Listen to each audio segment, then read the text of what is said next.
Assalamualaikum warahmatullahi wabarakatuh. Perkenalkan, nama saya Nisrin Tufailah Robani dari KPI 5C. Di sini saya akan menjawab pertanyaan UAS dari mata kuliah Etika Dakwah. Yang pertama ada kompetensi pendakwah, dibedakan antara yaitu kompetensi spiritual, intelektual, moral, dan fisik material. Yang pertama ada kompetensi spiritual atau ruhaniyah. Seorang pendakwah hendaknya memiliki sifat-sifat iman dan takwa, ahli taubat dan ibadah, sidik dan amanah, bersyukur, ikhlas, ramah dan penuh pengertian, tawadu, sederhana dan jujur, tidak egois, tegas, tanggung jawab, sabar, tawakal, terbuka, demokratis, dan lemah lembut. Yang kedua ada kompetensi intelektual atau akliyah. Kompetensi profesional, ilmu pengetahuan dan keterampilan pendakwah hendaknya mencakup ilmu-ilmu Islam seperti tafsir Al-Quran, hadis, ilmu tauhid, ilmu fikih, tawasuf, dan sebagainya. Yang ketiga ada kompetensi moral atau hulkiyah, yaitu selalu bersifat sidik, amanah, tablik, dan fatonah. Bersyukur, ikhlas, ramah, dan penuh pengertian.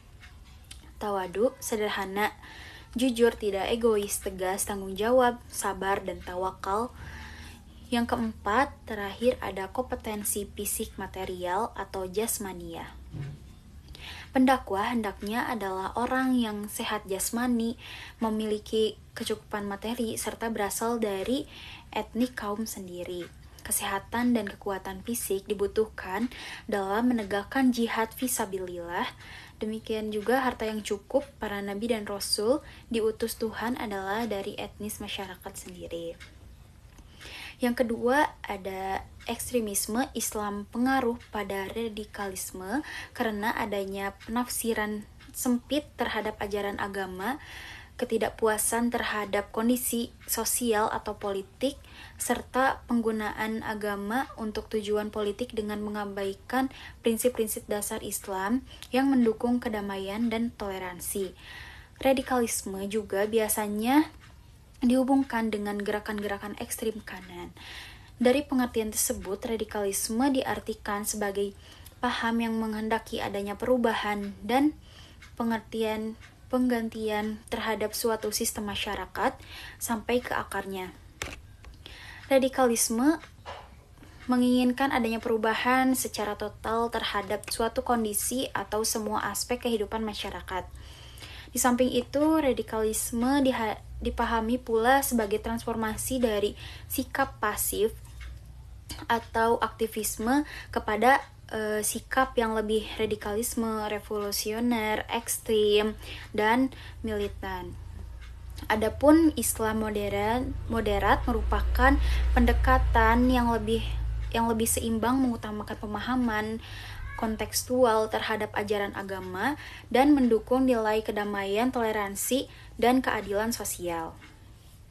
Yang ketiga, ada isu tarif jasa dakwah menjadi topik yang cukup menarik dan sering memunculkan perdebatan dalam masyarakat. Adapun pendapat seorang dai memperbolehkan pendapat imbalan, akan tetapi yang dimaksud diperbolehkan mendapat imbalan ini yaitu sebagai bentuk penghargaan terhadap waktu, pengetahuan, dan tenaga yang dikeluarkan oleh dai. Tidak ditarif sekian ratus, sekian juta, bahkan sampai puluhan juta. Pada dasarnya, pendakwah itu kewajiban seluruh umat Islam untuk menyebarkan ajaran Islam yang benar. Dakwah ini merupakan bentuk ibadah dan seharusnya dilakukan dengan niat yang ikhlas untuk mencari ridho Allah. Oleh karena itu, beberapa pihak berpendapat bahwa dakwah seharusnya tidak diperdagangkan atau dijadikan sumber penghasilan utama. Dalam pandangan ini, seorang dai atau penceramah agama tidak seharusnya menekankan tarif kegiatan dakwah, karena tujuan utamanya adalah untuk mengajak umat kepada kebaikan dan mendekatkan mereka kepada Allah, bukan untuk mencari keuntungan sendiri. Selanjutnya ada yang keempat, yaitu humor dalam dakwah diperbolehkan karena dapat memberikan dampak positif terhadap kesehatan secara fisik, psikolog, maupun sosial antara dai dan mad'u. Namun, terdapat beberapa aturan yang harus difahami oleh dai dalam menyelipkan humor dalam dakwahnya. Dai perlu memperhatikan standar humor dari dua segi, yakni etis dan estetis.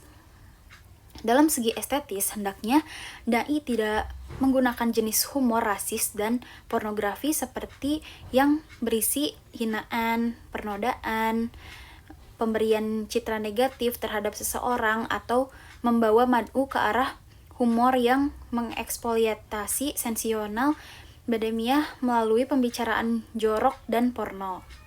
Sedangkan untuk standar estetis, selain dai harus memperhatikan kriteria rekreatif, inovatif, dan aplikatif. Hendaknya dai lebih memperhatikan kriteria proporsional, yaitu humor yang disisipkan harus seimbang. Di samping dua hal di atas, dai hendaknya juga memperhatikan kaidah berhumor yang telah disampaikan Nabi, seperti tidak boleh menjadikan simbol-simbol Islam sebagai gurauan, memunculkan unsur gibah atau bercanda dengan cara menyerupai lawan jenis baik sifat atau perilaku. Dan yang terakhir, yang kelima, ada Ustadz Abdul Somad, adalah salah satu dai terkenal di Indonesia yang dikenal dengan gaya dakwahnya yang sederhana, mudah dipahami, dan penuh dengan humor.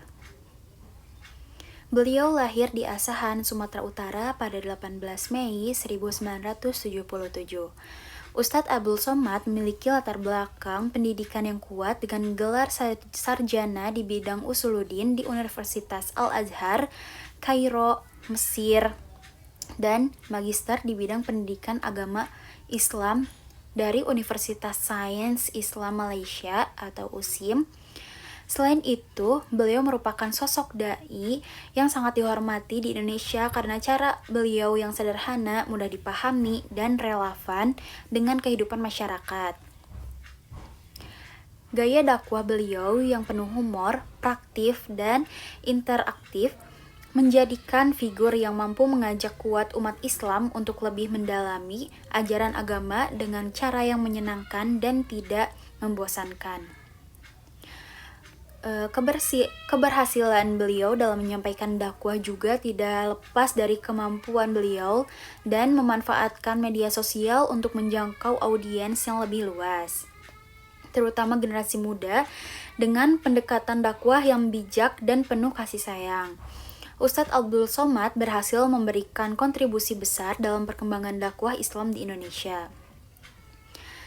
Dan untuk selanjutnya yang B, ada membangun etika dakwah yang baik memerlukan perhatian terhadap aspek moral, sosial, dan intelektual.